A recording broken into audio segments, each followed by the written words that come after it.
def sa mail. at bu nekk nga fay 2 milliards.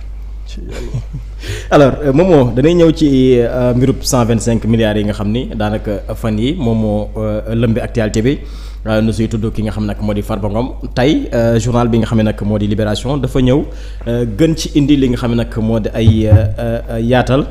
L'Observateur nu baal ma gën si indi li nga xam nag moo di ay yaatal ak transaction yi nga xam ni Seydou Sarr nu gën nga xam ci Tahirou Sarr def na ko lu tolloog 2 milliards mu daal di koy séddale ci ay comptes yoo xam ni wala ay sociétés yoo xam ne jàpp na ni kii di Farba Ngom moom moo ko daal di moom yan leeral nga nu mën indil par rapport ak transfert yi nga xam ni moom Seydou Sarr nu gën nga xam ci Tahirou mi ngi ko doon def jumale ko rek ci Farba Ngom.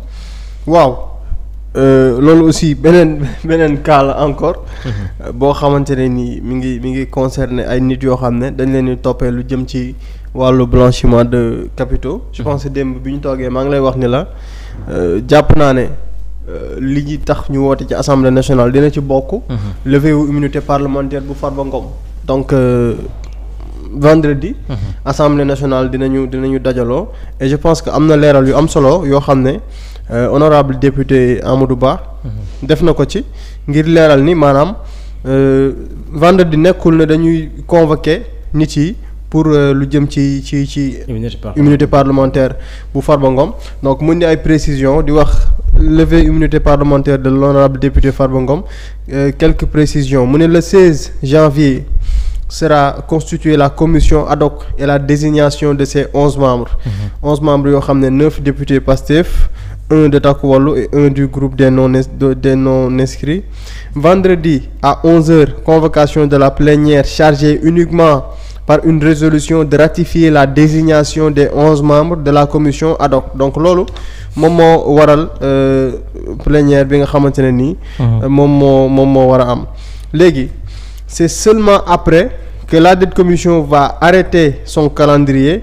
Instruire la demande de levée d'immunité parlementaire du député Farba Ngom qu'il peut entendre lui directement ou le député qui aura désigné pour le représenter et examiner et apprécier les charges qui lui sont reprochées. Une fois que la commission ad hoc termine son instruction, les conclusions de ses travaux seront soumises à nouveau à la plénière pour statuer définitivement sur la levée de l'immunité parlementaire de Farba Ngom. Donc vendredi 17 janvier, la plénière ne va pas statuer sur la levée de l'immunité parlementaire de Farba Ngom, mais juste voter la ratification des membres de la commission ad hoc. Donc loolu mooy leeral yi nga xam ne le député Amadou Ba def na ko. ci lu jëm ci levée wu immunité parlementaire bi et je pense que comme ni ñu ko prévoiré.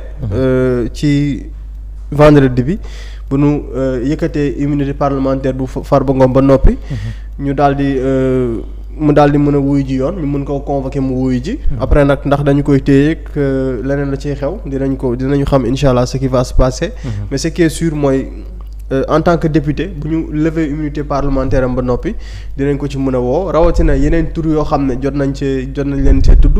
on peut s'attendre à ce que mu am ay convocation wala ay arrestation ci diggante bi. ci ñoo xamante ne seen tur génn na par rapport ak li nga xam ne nii moom moo fës. ci communiqué bi nga xamante ne ni pôle judiciaire financier bi. def na ko di leeral ci situation bi nga xam ne moom moo am di ab rapport boo xamante ne ni CENTIF moom moo leen ko jébbal. gannaaw loolu itam ñu seetlu ay mbir yu doy waar yoo xamante ne nii xew na. ci lu toll ci 125 milliards de francs CFA.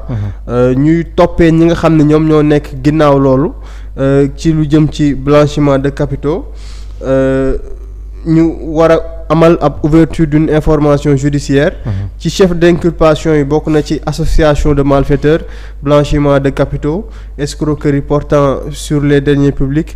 corruption trafic d'influence abus de biens sociaux moom la ñuy toppee ñi nga xam ne ñoom ñoo nekk derrière loolu nga xam ne moom moo xew toll ci 125 milliards de francs CFA. bokkut ba tey ak li ñu doon wax léegi ci ay mbirub oto loo xam ne toll na ci 13 à 14 milliards.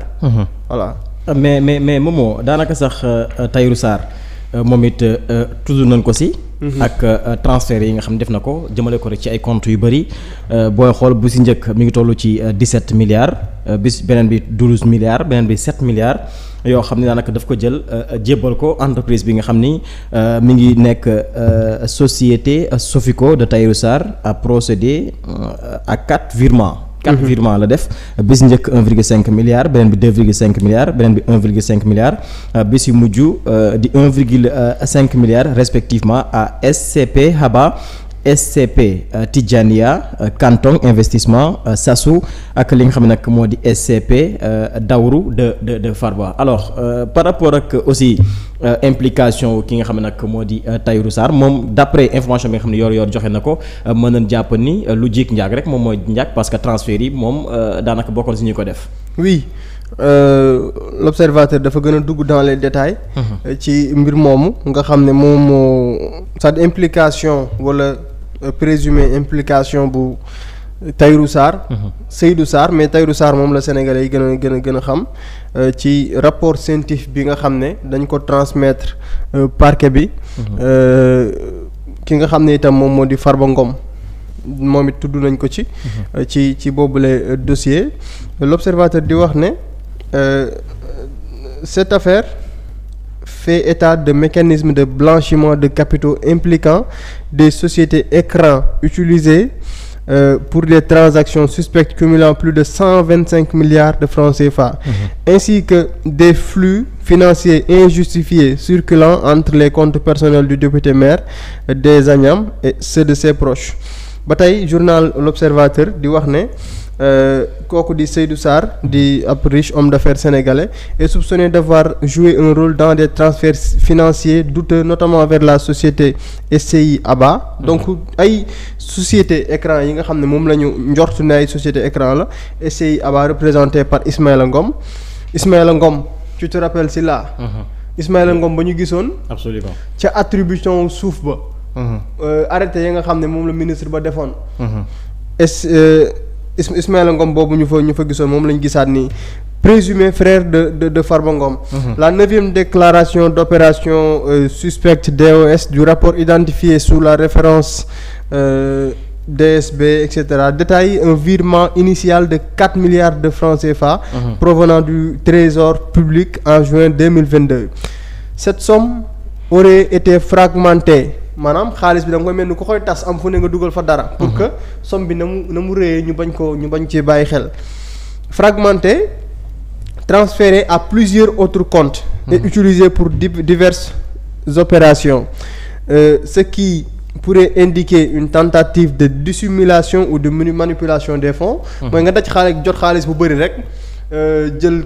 ay compte si laawa compte kii bu si ne nga dugal ci dara pour xaw a tas xaalis bi donc loolu moo indi li nga xam ne voilà mooy c'est ça bu jël ay compte yu bëri dugal ko si les enquêteurs ont également identifié des versements significatifs sur les comptes de la holding Sofico nekkul la première fois nga koy dégg yi may wax ni yëpp déggoon nga ko appartenant à Seydou Sarr à la SCI Diamalaye chacun crédité d'1 milliard de francs CFA toujours journal bi di wax ne am beneen transfert de 2,2 milliards de francs CFA a été enregistré le 7 novembre de la même année sur le compte des avocats Kantissa Sarr Silva et Gomis. Le même jour, un virement de 3,5 milliards de francs CFA en provenance du Trésor public a été reçu par Seydou Sarr qui a déclaré aux enquêteurs qu'il s'agissait d'un engagement de l'agence judiciaire de l'État pour exécuter des condamnations judiciaires. Cependant, cette justification, selon les enquêteurs, soulève des doutes sur la transparence et l'utilisation réelle des fonds publics. D'autres transactions impliquant Coris Bank et la société civile particulière ABA, également représentée par Ismaïla Ngom, ont été mises en lumière par l'enquête. Par exemple, le 16 août 2023, un virement de 1,5 milliard de francs CFA a été effectué par Holding Sofico SA, suivi 2 jours plus tard d'un transfert de 300 millions de francs CFA vers le compte de SCP ABA. Le 29 août, un retrait de 600 millions de francs CFA a été effectué pour un paiement notarial sans qu'aucun nom de cabinet ne soit précisé. Ce même jour, un autre virement de 1,2 milliard de francs CFA a été réalisé depuis le même compte. Ces révélations illustrent la complexité de l'affaire et soulignent la nécessité pour l'enquête d'élucider la destination réelle de ces sommes colossales ainsi que les éventuels liens entre les parties impliquées. Mu nekk mbir moo xamante ne def naa li ma fi lim ci ay xaalis yu dugg ak yu génn te lépp rek milliards ngay dégg milliards yoo xamante ne lu mel ni CENTIF dafay mun saytu lool parce que bu ñu nee CENTIF moom bu benn nit yoree ab 5 millions rek moom tàmbale na laa bàyyi xel ba xam amul lu tey xel loo xam dina ko gis ci yow. waaw mais ay ñoo xamante dañ leen di gis xaalis bi retiré nañ ko fii jël nañ ko tas nañ ko ci ay compte bii envoyé na fële bee envoyé na fële bii jugee na trésor bee jugee na trésor donc yooyu yëpp moom moo waral tey mu indi soupçon yi gannaaw bañ ko ci laajee moom itam li mu joxe comme explication doyul enquêteurs yi. moo waral daal mbir mi xam naa dinañ ko gën a topp. mais damaa dégg nga tudd si li nga xam nag mooy trésor public. loolu bu ñu ko waxee daanaka loxol état moom moo ci nekk. ma nga ca xaalis maanaam bu jugee ci trésor ñëw ci ñoom. waaw donc loolu aussi mi ngi si. En tout cas y a tellement de choses yoo xam ne am na si. xaalis boo xam ne dañ ko yóbbu transféré ci ay compte avocat. Kantisa ak Sarr ak Silva ak Gomis le même jour virement de 3,5 milliards en provenance du trésor public a été reçu par Seydou Sarr donc 2 fois yoo xam ne loolu am na muy xaalis boo xam ne ci trésor la jóge donc mu nekk mbir moo xam ne en tout cas lu doy waar la.